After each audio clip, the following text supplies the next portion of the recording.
ಇನ್ನು ಏನು ಪ್ರಾಪ್ತಿಯಾಗುತ್ತೆ ಅನ್ನತಕ್ಕಂಥ ತುಂಬ ಮುಖ್ಯವಾಗುತ್ತೆ. ಆಯು ಪ್ರಜಾಂ ಧನಂ ವಿದ್ಯಂ ಸ್ವರ್ಗ ಮೋಕ್ಷಂ ಸುಖಾನಿಚ ಅಂಥೇಳಿ ಹೇಳಿದ್ದಾರೆ. ಆಯು ಅಂದರೆ ಎಷ್ಟೋ ಕುಟುಂಬಗಳಲ್ಲಿ ಈ ಅಲ್ಪಾಯು ಚಿಕ್ಕ ವಯಸ್ಸಿನಲ್ಲೇ ಮರಣ ಹೊಂದತಕ್ಕಂಥದ್ದು, ಅಥವಾ ಯಾವುದು ಚಿಕ್ಕ ವಯಸ್ಸಿನಲ್ಲಿ ರೋಗಗಳು ಬಂದು ಅಕಾಲಿಕ ಮೃತ್ಯು ಉಂಟಾಗತಕ್ಕಂಥದ್ದು, ಎಲ್ಲರಿಗೂ ಕುಟುಂಬದಲ್ಲಿ ಅನಾರೋಗ್ಯ, ಇದೆಲ್ಲವೂ ಕೂಡ ಒಂದು ಆಯುಸ್ಸಿಗೆ ಸಂಬಂಧಪಟ್ಟಂತೆ, ಜೀವನಕ್ಕೆ ಸಂಬಂಧಪಟ್ಟಂತೆ, ಅನಾರೋಗ್ಯಕ್ಕೆ ಸಂಬಂಧಪಟ್ಟಂತೆ ಇರತಕ್ಕಂಥದ್ದು.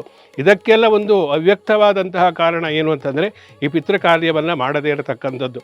ಕೇವಲ ಒಂದು ಪಿತೃಕಾರ್ಯವನ್ನು ಆಚರಣೆಯನ್ನು ಮಾಡುವುದರಿಂದ ಕುಟುಂಬದಲ್ಲಿ ಎಲ್ಲರೂ ದೀರ್ಘಾಯುವಾಗಿ ಬದುಕುತ್ತಾರೆ, ಅಲ್ಪಕಾಲದಲ್ಲಿ ಮರಣವನ್ನು ಹೊಂದಿರುವುದಿಲ್ಲ, ಜೊತೆಯಲ್ಲಿ ಯಾರಿಗೂ ರೋಗ ರುಜಿನಗಳು ಬಾಧಿಸುವುದಿಲ್ಲ ಅನ್ನತಕ್ಕಂಥದ್ದು ಈ ಮಹಾಲಯ ಪಕ್ಷದ ಆಚರಣೆಯ ಮಹತ್ವದಲ್ಲಿ ಹೇಳಿದ್ದಾರೆ. ಆಯು ಪ್ರಜಾಂ. ಇನ್ನು ಎಷ್ಟೋ ಕುಟುಂಬಗಳಲ್ಲಿ ಸಂತತಿ ಅನ್ನತಕ್ಕಂಥದ್ದು ಇರೋದಿಲ್ಲ, ಮದುವೆಯಾಗಿ ಎಷ್ಟೋ ವರ್ಷ ಆದರೆ ಮಕ್ಕಳಾಗ್ತಾ ಇರೋದಿಲ್ಲ, ವಂಶಾಭಿವೃದ್ಧಿ ಆಗ್ತಾ ಇರೋದಿಲ್ಲ.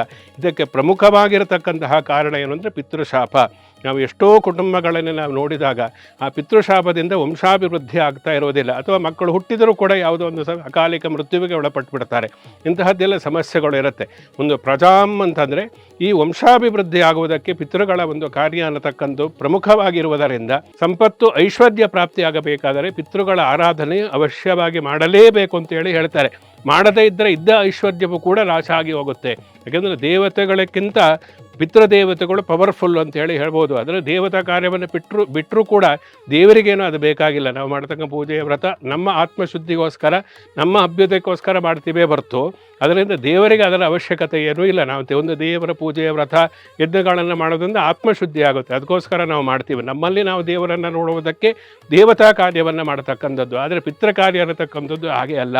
ಸೂಕ್ಷ್ಮ ರೂಪದಲ್ಲಿ ಪಿತೃಗಳೇ ಬಂದು ನಾವು ಮಾಡತಕ್ಕಂತಹ ಆ ತಿಥಿಯ ಒಂದು ಶ್ರಾದ್ದದ ಪರಿಕರಗಳನ್ನು, ನಾವು ಕೊಡತಕ್ಕಂತಹ ಪಿಂಡ ಇರ್ಬೋದು, ಹವಿಸ್ಸಿರ್ಬೋದು, ತರ್ಪಣವನ್ನು ಸ್ವೀಕಾರವನ್ನು ಮಾಡಿ ಆ ಮೂಲಕ ಆಶೀರ್ವಾದವನ್ನು ಮಾಡಿ ಹೊರಟು ಹೋಗ್ತಾರಂತೆ. ಆಯು ಪ್ರಜಾಂ ಧನಂ ವಿದ್ಯಂ ಅಂದರೆ ಒಂದು ವಿಶೇಷವಾದ ಧನ ಸಂಪತ್ತು ಇವನ ಕುಟುಂಬದಲ್ಲಿ, ನನ್ನ ಕುಟುಂಬದಲ್ಲಿ ಅಭಿವೃದ್ಧಿ ಆಗಲಿ, ಮಕ್ಕಳು ಚೆನ್ನಾಗಿ ಬದುಕಿ ಬಾಳಲಿ, ಅಭಿವೃದ್ಧಿ ಆಗಲಿ, ಶ್ರೇಯಸ್ಸು ಉಂಟಾಗಲಿ, ವಿದ್ಯಾಭ್ಯಾಸದಲ್ಲಿ ಉತ್ತಮವಾದಂತಹ ವಿದ್ಯಾವಂತರಾಗಿ ಬದುಕಿ ಬಾಳಲಿ ಅನ್ನತಕ್ಕಂತಹ ಆಶೀರ್ವಾದವನ್ನು ಪಿತೃದೇವತೆಗಳು ಮಾಡ್ತಾರೆ ಅನ್ನತಕ್ಕಂಥದ್ದನ್ನು ಈ ಪ್ರಯೋಜನದಲ್ಲಿ ಹೇಳಿದರೆ ಒಂದು ಫಲಶ್ರುತಿ ಅಂತೇಳಿ ಹೇಳಬಹುದು. ಈ ಪಿತೃ ಕಾರ್ಯವನ್ನು ಮಾಡುವುದರಿಂದ ಆಯು ಪ್ರಜಾಂ ಧನಂ ವಿದ್ಯಂ ಸ್ವರ್ಗ ಮೋಕ್ಷಂ ಸುಖಾನಿಚ ಅಂದರೆ ಈ ಶ್ರಾದ್ದವನ್ನು ಮಹಾಲಯ ಪಕ್ಷದಲ್ಲಿ ಮಾಡತಕ್ಕಂತಹ ತಿಥಿಯನ್ನು ಯಾರು ಮಾಡ್ತಾರೋ ಇಹದ ಮತ್ತು ಪರದ, ಇಹಲೋಕದ ಸುಖಗಳು, ಪರಲೋಕದ ಒಂದು ಸದ್ಗತಿ ಅನ್ನತಕ್ಕಂಥದ್ದು ಕೂಡ ಕಾಲಾಂತರದಲ್ಲಿ ಅವರಿಗೆ ಪ್ರಾಪ್ತಿಯಾಗುತ್ತೆ ಅನ್ನತಕ್ಕಂಥದ್ದು ಈ ಮಹಾಲಯ ಶ್ರಾದ್ದವನ್ನು ಮಾಡುವುದರಿಂದ ಉಂಟಾಗತಕ್ಕಂತಹ ಒಂದು ವಿಶೇಷವಾದಂತಹ ಒಂದು ಫಲ ಅಂತ ಹೇಳಬಹುದು.